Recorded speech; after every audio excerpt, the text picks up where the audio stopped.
Hello po sa inyong lahat. Isang magandang umaga po sa inyong lahat. Good morning po. Ngayon po ay 24 ng Disyembre 2025 anyo at ang oras po ngayon dito sa Los Angeles, California ay alas 6:39 ng umaga. Araw po ngayon ng Miyerkules. At nais ko po mag-vlog mga kababayan, mga minamahal, patungkol po dito sa marami ang nagsasabi po dito sa pagkamatay ni Yusik Cabral ay ito nga mga komento nila, mga komento po at dadagdagan po natin 'yan. May nagsasabi na siya ay biktima ng sistema. Biktima lang daw ng sistema. May mga hihinayang din sa talino at galing ni Cabral. Opo kasi kwan ito scholar anda ito Tsaka maraming achievement, maraming natapos na masteral at saka doctoral. May nagsasabi rin na kasalanan niya, choice niya iyan.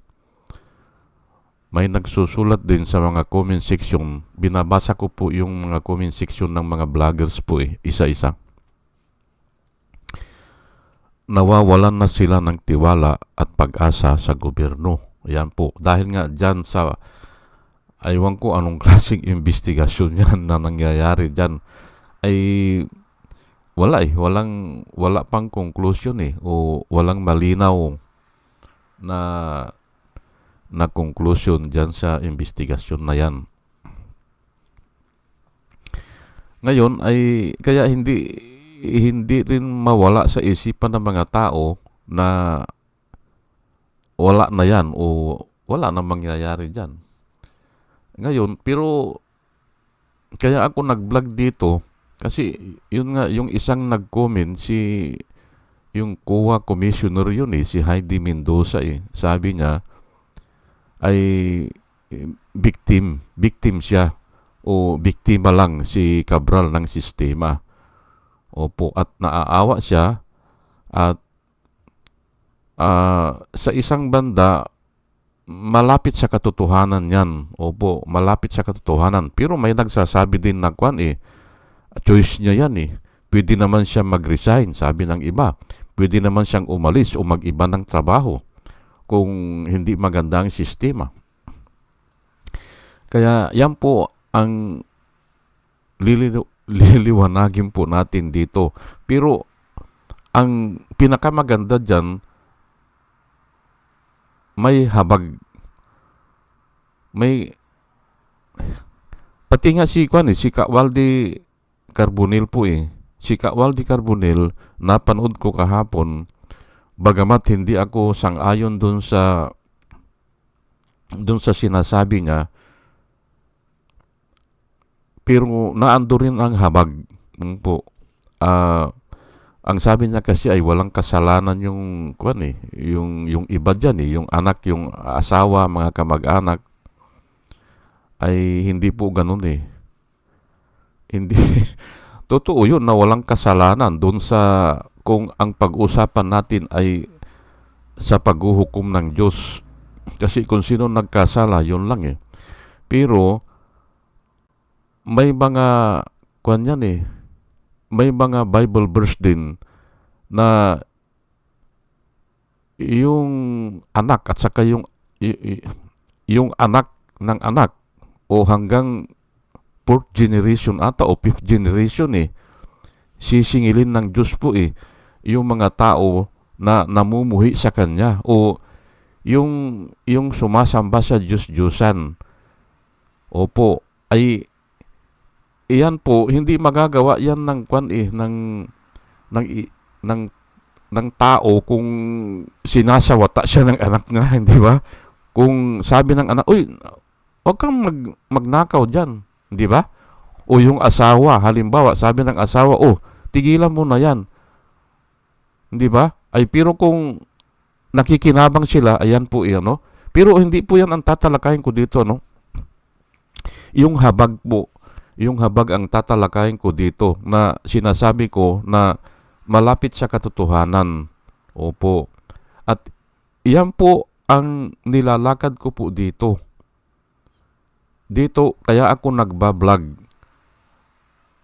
Si Jesus Christ po ay dumating sa ganyang pagkakataon dahil nga ang mga tao ay hindi nagsisisi. Dahil ang mga tao ay walang pakialam sa yung mga teaching, yung mga payo ng Biblia o yung mga unang propeta. Ayan po, no? Kaya siya ay nahabag. At yan ay nakarecord po sa Luke 19 verse 41. Babasahin ko lang po, no? But as he came closer to Jerusalem and saw the city, he began to weep. Ay hindi pala maganda itong napili ko na version. Okay, basahin ko sa version na nakabisado ko po, ano? As he drew near Jerusalem, he saw the city and wept over it. Yan po nakasulat doon sa kabisado ko na version. And when Jesus Christ drew near Jerusalem, he saw the city and wept over it. Bakit siya tumangis? Yan po, hindi ba? Nasa malayo pa sila, papunta sila ng Jerusalem. Nakita niya o namataan niya ang Jerusalem. Pero tumangis siya. Bakit? Kasi nga ay ang daming naliligaw ng landas. Yan po, ano? At yan po ang pinapanhik ko dito. Ako, naaawa ako sa mga tao na ganyan. Pero hindi ko, wala akong pakialam dyan sa kayamanan ng mundong ito. Kahit na mapunta na sa kanila lahat yan. Wala yan. At pati si Jesus Christ, hindi po yan ang inaalala. Opo, hindi yan. Kasi yung ibang comments na nakikita ko, ay ang sabi nila ay ibalik niya muna ang lahat ng kayamanan na ninakaw niya.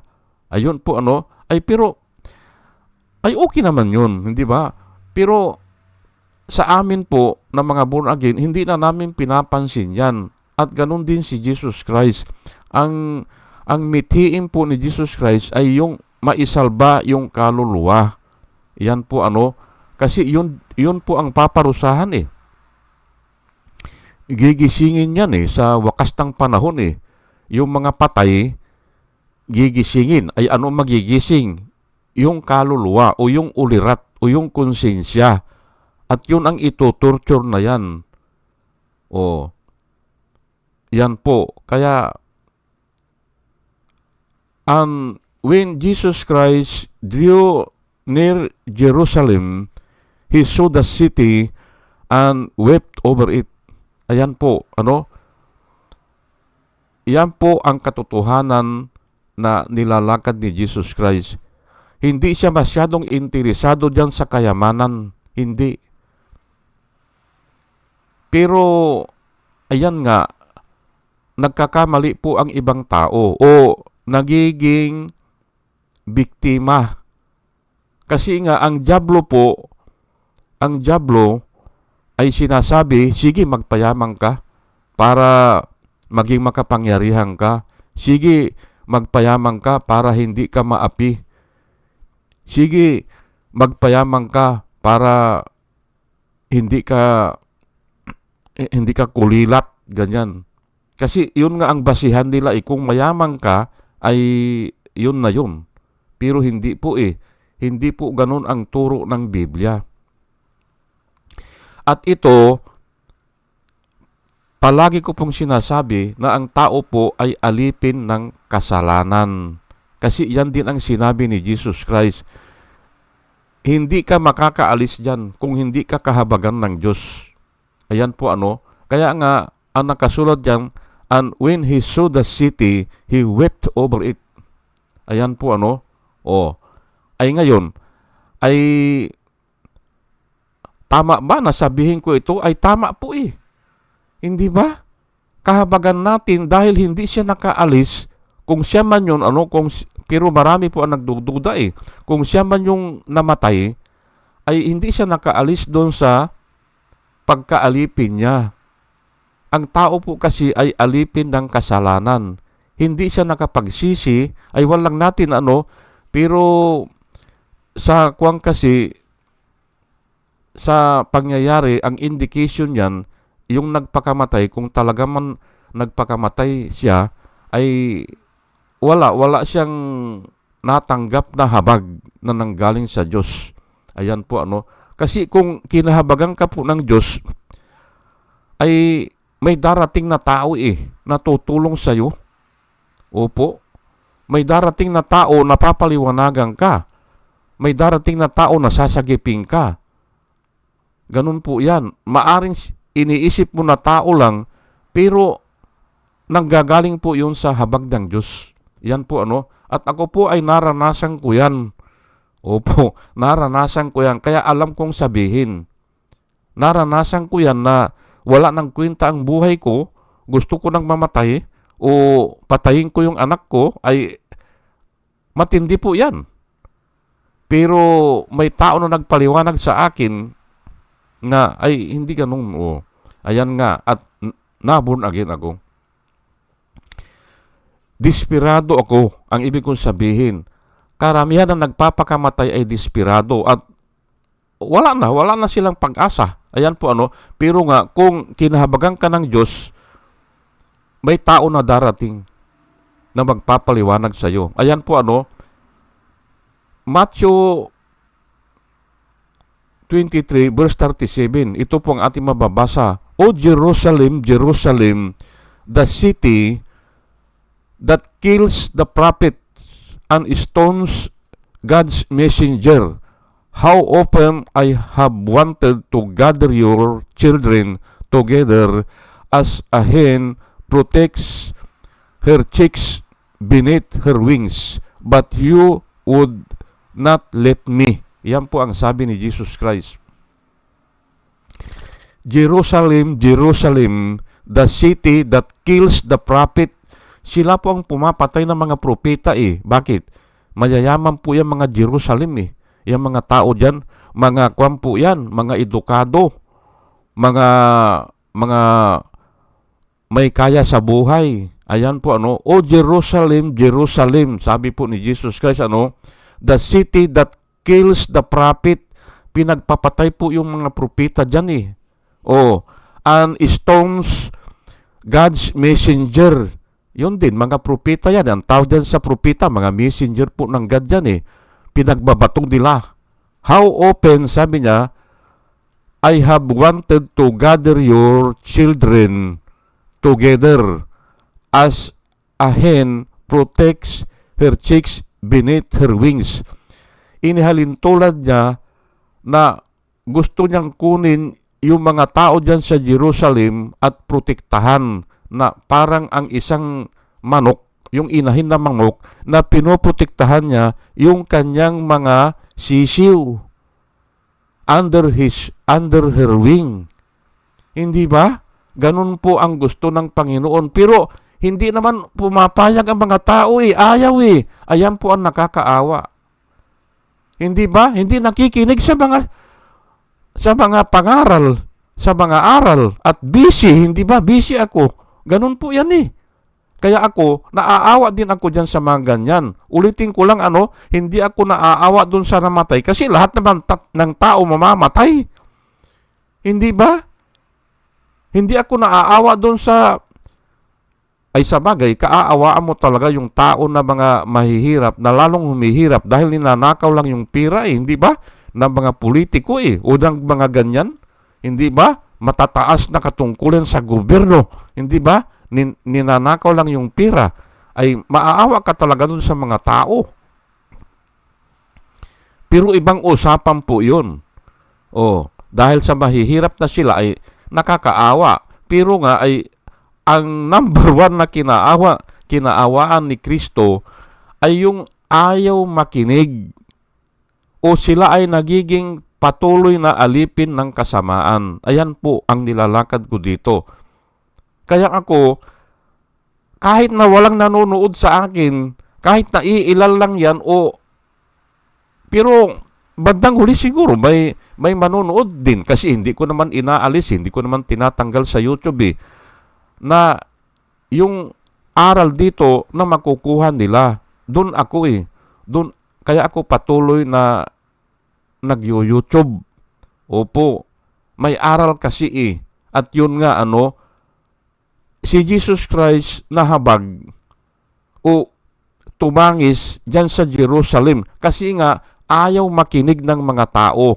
At yan din ang nakikita ko dyan sa mga politiko na ayaw aminin, ayaw ay sabi nga ng iba kahit na sintabo, hindi raw sila iisa ang sinasabi niya galing sa galing sa demonyo po yan. Iisa I did not steal a centavo.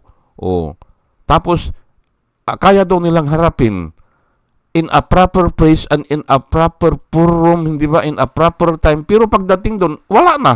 Hindi ba? Ganun po yan pero nga